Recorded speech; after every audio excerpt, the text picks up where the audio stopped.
Alors, cette petite capsule vidéo est destinée à ceux qui auraient Word et qui auraient déjà écouté la capsule de Writer parce que c'est très similaire.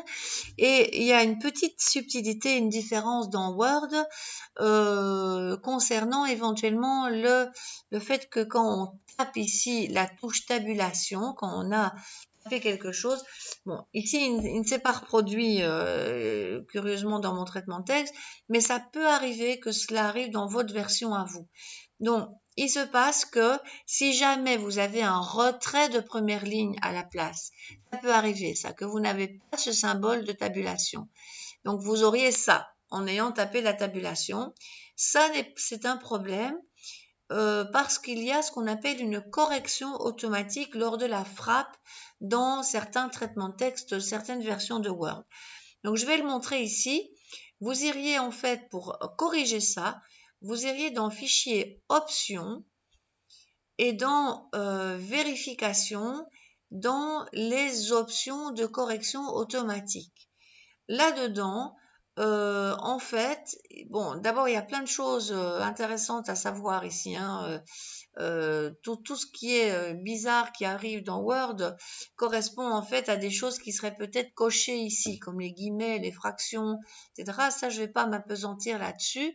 Mais ici, par exemple, si on avait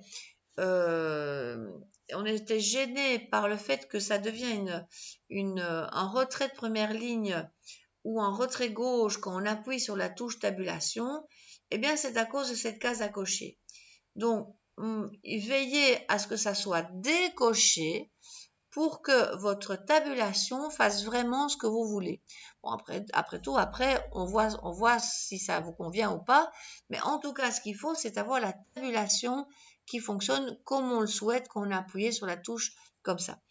Il n'y a pas de difficulté majeure ici, donc 2012, si je le fais vite fait quand même, on a aussi un 25, les taquets de tabulation, on a le même genre de situation où quand on tape, on conseille de taper de mettre les taquets à la première ligne pour qu'après on soit tranquille, que ça se dispose bien.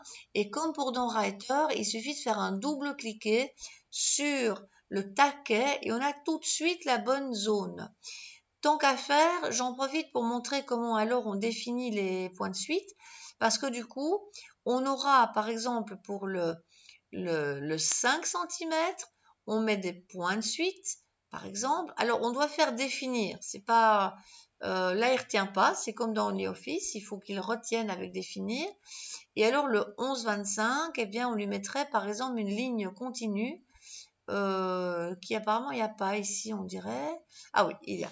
Voilà. Donc, en fait, ça, c'est une petite légère différence. Alors, il y a également maintenant aussi au niveau du taquet de tabulation, mais en fait Word a conservé plein de taquets différents. Donc il y a aussi ceux-là, mais une barre, ça n'a aucun intérêt ceux-là, ils ne vous serviront plus. Donc en définitive, il y a le gauche, il y a le centré, s'il veut bien le montrer, voilà, et il y a le droit à utiliser à bon escient ou encore le décimal qui correspond au placement de la virgule. Voilà, donc ça me semble ici suffisant pour illustrer les Word par rapport aux tabulations, puisque tout le reste a été expliqué dans l'autre capsule. Mais ici, ça concernait surtout le définir qui est un peu spécifique à Word, le fait que le double-clic vous amène tout de suite à la boîte des tabulations et non pas à la boîte de dialogue général paragraphe, et aussi comment on règle la correction automatique de frappe, donc de tabulation en début de phrase. Petite remarque aussi, c'est qu'en fait cette boîte de tabulation, elle est également disponible quand vous allez en fait dans l'espèce de petit bouton des paragraphes, vous la voyez pas tout de suite, vous la voyez en fait là dans tabulation. Mais c'est la même. Donc voilà un peu pour ce qui concerne Word, pour vous adapter, pour vous y retrouver.